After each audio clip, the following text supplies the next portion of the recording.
Number 975, ASEAN Renewables, Opportunity and Sub-Challenges.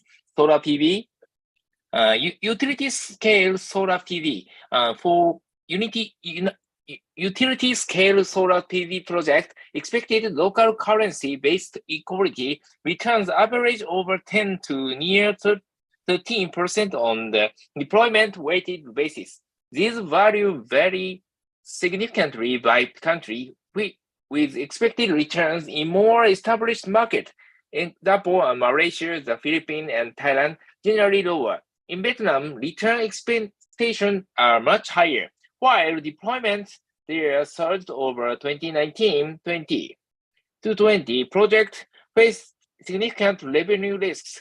Development has stalled with the expiration of feed-in tariffs for new projects, which have recently been renewed. Indonesia is expected to be the largest deployment market over the medium term, but starting from a low base, with investors expecting relatively high returns to compensate for elevated project costs, partially due to the local content requirements and a more uncertain policy environment, though still higher than that for the broader infrastructure index. Expected equality returns for utility-scale solar PV projects are below those for on-share wind across most markets, reflecting lower perceived integration risks associated with utility-scale solar PV. However, in Vietnam, system integration challenges and curtailment risks are more acute for solar PV projects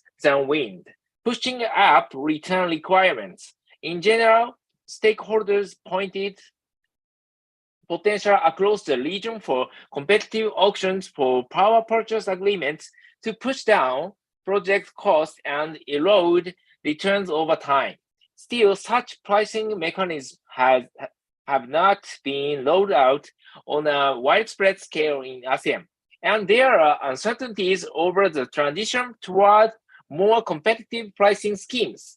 Stakeholders indicate that local banks are generally comfortable financing utility-scale solar PV projects, while the cost of debt for utility-scale solar PV at over 7% to more than 9% in local currency terms is higher when compared to the broader infrastructure index. It remains lower than that for onshore wind.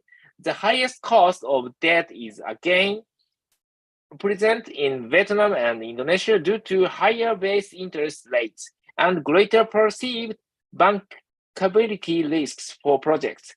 The cost of debt estimate for utility-scale solar PV in Indonesia reflects both stakeholder insights and the result of survey by the Cost of Capital Observatory. The survey gathered data points for a representative 100 megawatt solar PV project taking investment decision in 2021. By comparison, the same data was gathered for a 250 megawatt gas-fired power project.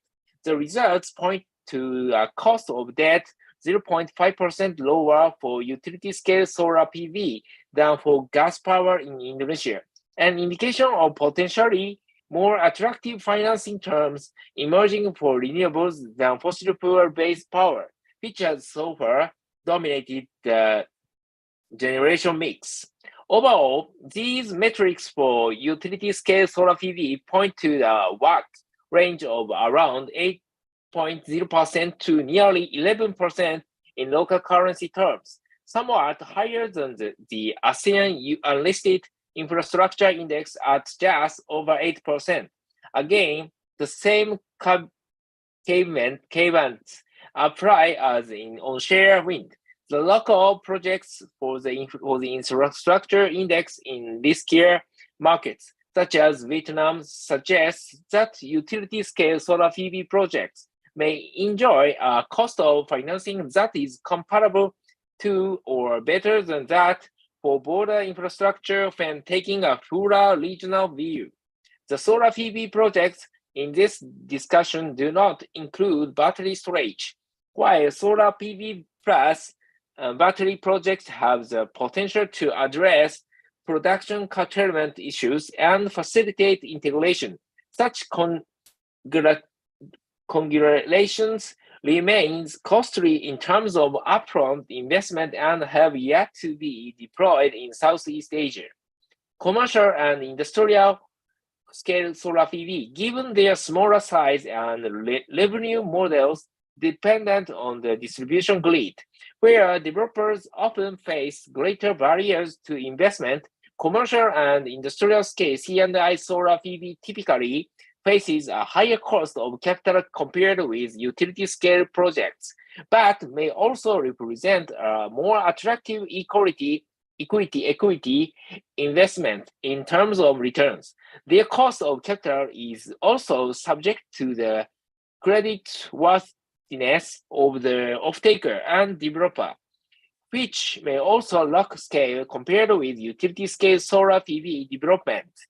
In Southeast Asia, expected local currency-based equity returns on a development-weighted basis are estimated at around 12% to 15% for C&I solar PV projects. Lower values are observed in the relatively established markets of Thailand, Singapore, and Malaysia.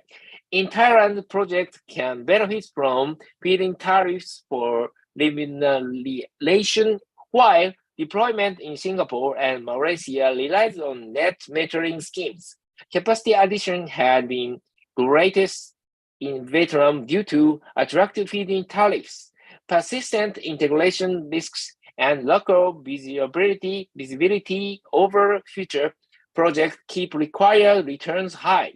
Generally, securing bank debt on the non-resources base or C&I solar PV can be a significant challenge, translating into lower leverage ratio than utility-scale solar PV.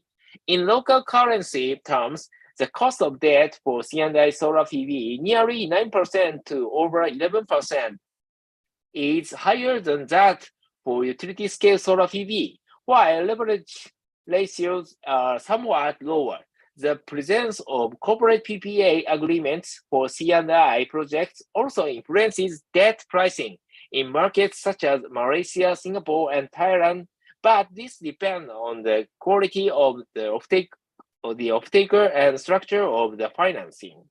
In the case of a high-quality off-taker, the differential with utility-scale solar PV may narrow to only around 0.5% to 0.75%, which reflects the smaller project scale. There is considerable potential for the aggregation of the existing projects into larger investment vehicles that can be refinanced through the debt capital markets at a lower cost. However, such transactions have yet to be carried out in Southeast Asia. Overall, these metrics for C&I solar PV point to a WACC range of around 10% to 13% in local currency terms. That's all.